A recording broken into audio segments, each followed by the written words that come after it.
বাঙালিরা দিয়ে দিয়েছেন আমার সবথেকে বড় গিফট যে রাত্রিবেলা ১২টার সময় দেখছি অনেক অনেক জায়গায় হাউসফুল হচ্ছে।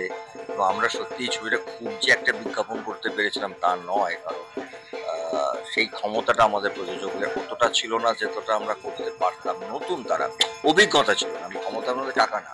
এটা যেকোনো কাজ করতে গেলে অভিজ্ঞতা লাগে। সেই জায়গাটা তো ওদের নতুন। সেখানে দাঁড়িয়ে পুজোয় এরকম একটা বড় ছবি।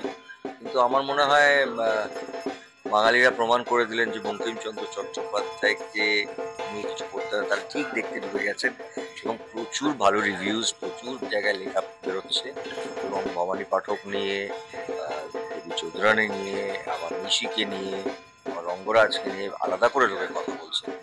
সেটা আমার কাছে এটা না একটা ছবি আমার নয়, এটা দলগত ছবি। আর মানুষ ভবানী পাঠককে পছন্দ করেছেন এটার জন্য কারণ ওটার একটা ঐতিহাসিক চরিত্র, লোকে বলছে এই আবার একটা চরিত্র থেকে যাবে। তো আমি তো জানো তোমরা কাজ করি যাতে কিছু চরিত্র মানুষের কাছে থেকে যায়। সবাই বলছে এই ভবানী পাঠককে আমরা ১ থেকে ১০-এ রাখবো, কিন্তু কোনটাকে আগে কোনটাকে পরে রাখতে পারছি না। দেখো এটা অভিনেতা হিসেবে শিল্পী হিসেবে ভালো লাগে।